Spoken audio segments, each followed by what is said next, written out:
first reading is from Exodus 12, 1 through 4, and 11 through 14. The introduction reads, Israel remembered its deliverance from slavery in Egypt by celebrating the festival of Passover. This festival featured the Passover lamb, whose blood was used as a sign to protect God's people from the threat of death. The early church described the Lord's Supper using imaginary from the Passover, especially in portraying Jesus as the Lamb, who delivers God's people from sin and death. And now the reading. The Lord said to Moses and Aaron in the land of Egypt, "This month shall mark for you the beginning of months. It shall be the first month of the year for you. Tell the whole congregation of Israel that on the 10th of this month they are to take a lamb for each family, a lamb for each household. If a household is too small for a whole lamb, it shall join its closest neighbor in obtaining one. The lamb shall be divided in proportion to the number of people who eat it. Your lamb shall be without blemish, a year-old male. You may take it from the sheep or from the goats. You shall keep it until the 14th day of this month. Then the whole assembled congregation of Israel shall slaughter it at twilight. They shall take some of the blood and put it on the two doorposts, and the lintel of the houses in which they eat it. They shall eat the lamb that same night. They shall eat it roasted over the fire with unleavened bread and bitter herbs. Do not eat any of it raw or boiled in water, but roasted over the fire with its head and legs and inner organs. You shall let none of it remain until morning. Anything that remains until the morning you shall burn. This is how you shall eat it. Your loins girded, your sandals on your feet, and your staff in your hand, and you shall eat it hurriedly. It is the Passover of the Lord. For I will pass through the land of Egypt that night, and I will strike down every firstborn in the land of Egypt, both human beings and animals. On all the gods of Egypt I will execute judgments. I am the Lord. The blood shall be a sign for you on the houses where you live. When I see the blood, I will pass over you, and no plague shall destroy you when I strike the land of Egypt. This day shall be a day of remembrance for you. You shall celebrate it as a festival to the Lord. Throughout your generations you shall observe it as a perpetual ordinance." Here ends the first reading.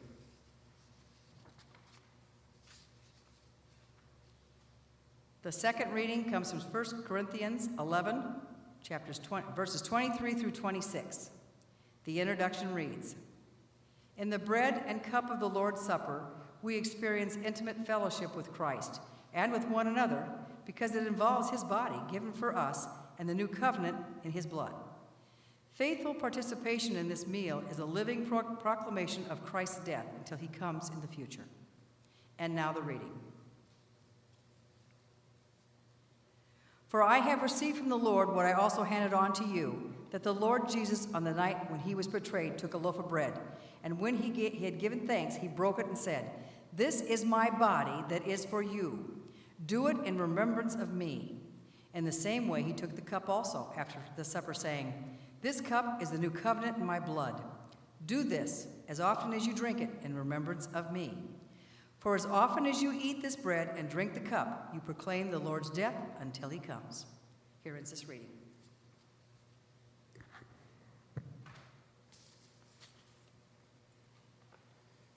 Please stand as you're able for the gospel reading.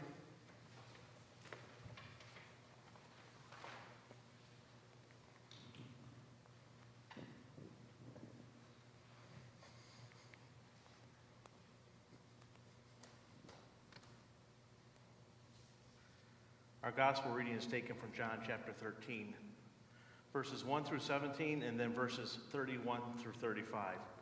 The introduction reads, "The story of the Last Supper in John's gospel recalls a remarkable event not mentioned elsewhere. Jesus performs the duty of a slave, washing the feet of his disciples and urging them to do the same for one another." And now the reading, the Holy Gospel according to John. Now before the festival of the Passover, Jesus knew that his hour had come to depart from this world and go to the Father. Having loved his own who were in the world, he loved them to the end. The devil had already put it into the heart of Judas, son of Simon Iscariot, to betray him. And during supper, Jesus, knowing that the Father had already given all things into his hands, and that he had come from God and was going to God, got up from the table, took off his outer robe, and tied a towel around himself. Then he poured water into a basin and began to wash the disciples' feet and to wipe them with the towel that was tied around him. He came to Simon Peter, who said to him, "Lord, are you going to wash my feet?" Jesus answered, "You do not know what I am doing, but later you will understand." Peter said to him, "You will never wash my feet." Jesus answered, "Unless I wash you, you have no share with me." Simon Peter said to him, "Lord, not my feet only, but also my hands and my head." Jesus said to him, "One who has bathed does not need to wash except for the feet, but is entirely clean, and you are clean, though not all of you." For he knew who was to betray him. For this reason he said, "Not all of you are clean." After he had washed their feet, had put on his robe, and had returned to the table, he said to them, "Do you know what I have done to you? You call me teacher and Lord, and you are right, for that is what I am.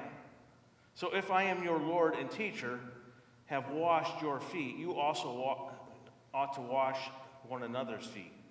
For I have set an example that you also should do as I have done to you. Very truly, I tell you, servants are no greater than their master, nor are messengers greater than the one who sent them. If you know these things, you are blessed if you do them. If God has been glorified in him, God will also glorify him in himself and will glorify him at once. Little children, I am with you only a little longer. You will look for me, and as I said to the Jews, so now I say to you, where I am going, you cannot come. I give you a new commandment, that you love one another, just as I have loved you. You also should love one another. By this, everyone will know that you are my disciples, if you love one another." Please be seated.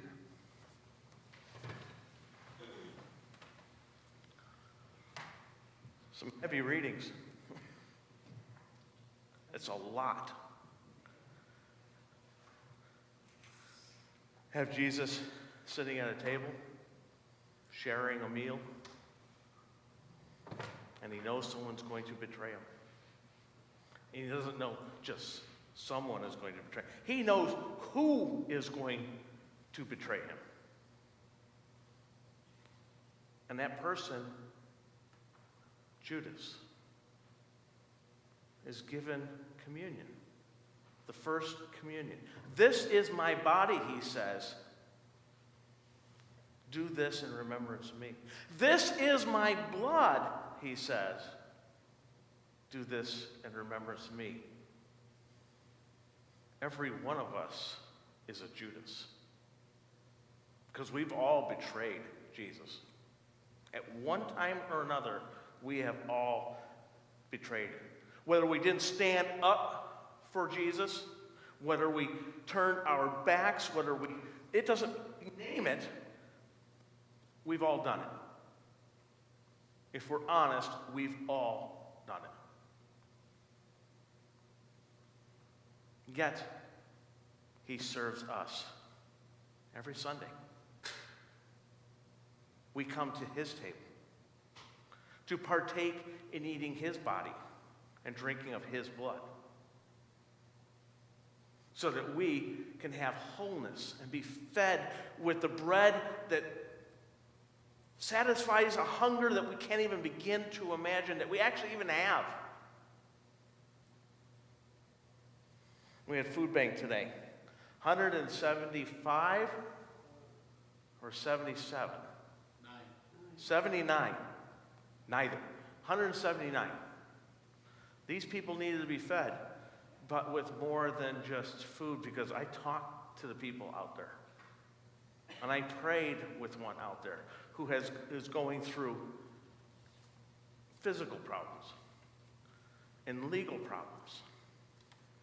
Not only are they hungry, they are hungry. They need the Word of God. They need this communion that can satisfy any hunger. What was the movie that we were watching last night? Flywheel. Anybody seen that movie, Flywheel? Okay. Okay. Quick synopsis. Guy sells cars. He's ripping people off. He's about to lose his business. He finally decides to turn everything to the Lord, and things get better. You don't need to watch it now, right? There's a lot more to it. But the problem with that type of movie, and it's a good movie as long as you're hearing it for what it is. The problem with that type of movie is that, well, if we do the right things, then we'll be blessed and everything's going to be great and we'll be prosperous, right?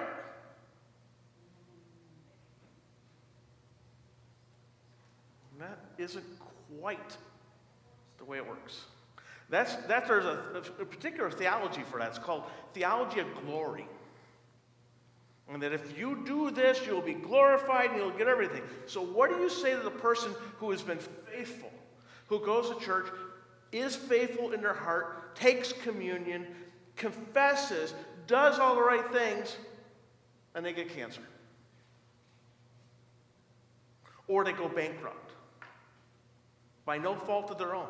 What do you say to the person for that? Theology of glory doesn't work. But what you can say is the theology of the cross does work. Because there's life in that death. No matter what, we have life because of Jesus Christ. Because he said, take this bread, my body. Take this wine, my blood. That is our life. We're never promised a bed of roses. We're never promised this glory, but we are blessed. Whether we have lots of money or whether we don't. Whether someone close to us dies or whether we get cancer, or you can name all those things. We are blessed because Jesus says so, and we are changed. We are loved. That love we can't even fathom that love. Can't even begin to fathom that love. But it is so. Because that is the love that caused our God to get up upon that cross and die so that we don't have to die a horrible death, so that we can have life. Because God could have chosen not to come down. But he chose to come down for our sake. So that when we die, we have life. So that when we die, God chooses to see us through Jesus' eyes. Through his eyes. The one that got up on the cross and died for us. Through his eyes. The one who says, go out to love one another as I loved you. That's how God chooses to see us. And because of that, we are given a pass right through the gates. So we are resurrected. We are judged righteous because of God's grace and mercy and God's love for us in Jesus Christ, who put himself on that cross and said to love one another. So Jared asked, and I'm not picking on you, just so you know. He asked if we're going to have communion tonight. Communion is important, not only tonight, but every time. When Luther was asked, how often should you take communion? You know what his response was? Every time it's offered. Why wouldn't you? Why wouldn't you want that forgiveness? Why wouldn't you want that life, that fullness, why wouldn't you want that? Now there's a danger. Did you know there's a danger in taking communion? If you're not right with God, if you have not confessed and you don't believe and then you take it, there's a problem. But here's what the confession is. Lord, I'm sorry.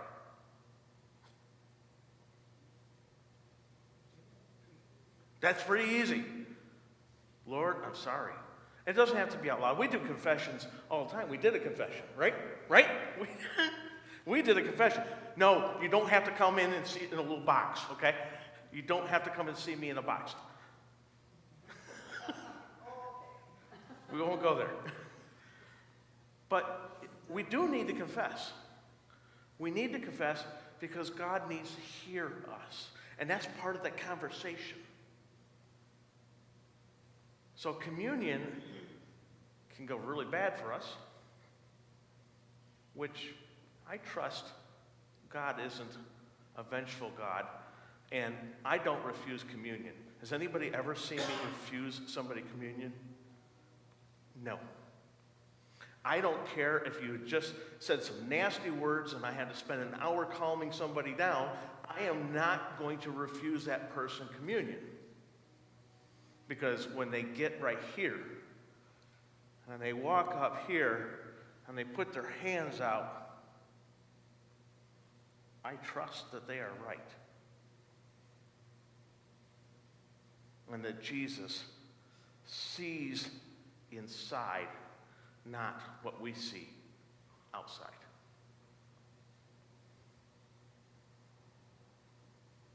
And the worst thing I could do is to turn somebody away when Jesus said, take this bread, my body, and take this wine, my blood, and do this in remembrance of me. It's the worst thing I could do. So Monday, and I keep spelling it, and it keeps wanting to spell check it wrong on me and things. It's not D-A-Y, it's D-Y. M-A-U-N-D-Y, and it's from Latin meaning a commandment, that Jesus gives us a commandment. Not only does Jesus give us a commandment to love one another, and gee, I've never heard that come out of my mouth before. Not only does he give us that commandment, but he gives us the commandment on this same day, the day that he's going to be betrayed, to do this in remembrance of him. Today's an important day. And I'm glad to see people here. Good Friday is an important day. Easter's an important day. The Monday after Easter is an important day. The Tuesday after Easter is an important day. You see where I'm going? The Wednesday after Easter is an important day. Because we can live every one of these days in his name. And we can love one another. We can. We really can. So I told this person, going back to the person that I was praying for today, because they're having a lot of problems. And I said, sometimes we turn our backs. We turn our backs on Jesus. That doesn't mean that Jesus is not trying to still hug you and be there. That you're safe. Come here, Chris.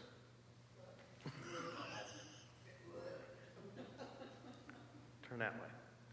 So Jesus comes up and hugs you. Look at, she gets all defensive. See, maybe Jesus comes up and hugs you. But how is that hug? It's kind of a little, turn around. How's this hug? Yeah.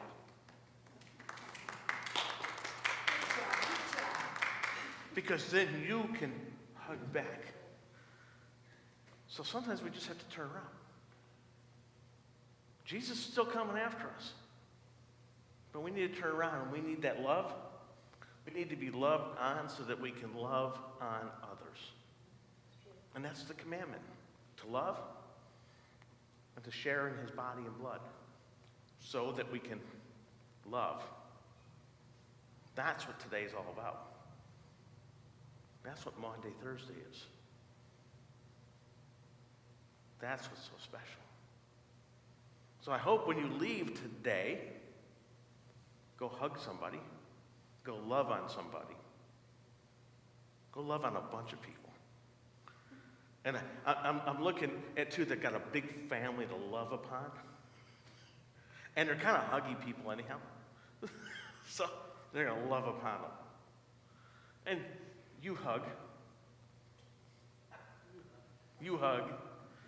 Y'all hug. I don't see any. Linda, do you hug people? Yeah. We all hug here. And it's a good thing. You know, I wish we could go back. I wish we could go back a year and 2 months when we were allowed to hug and not just say peace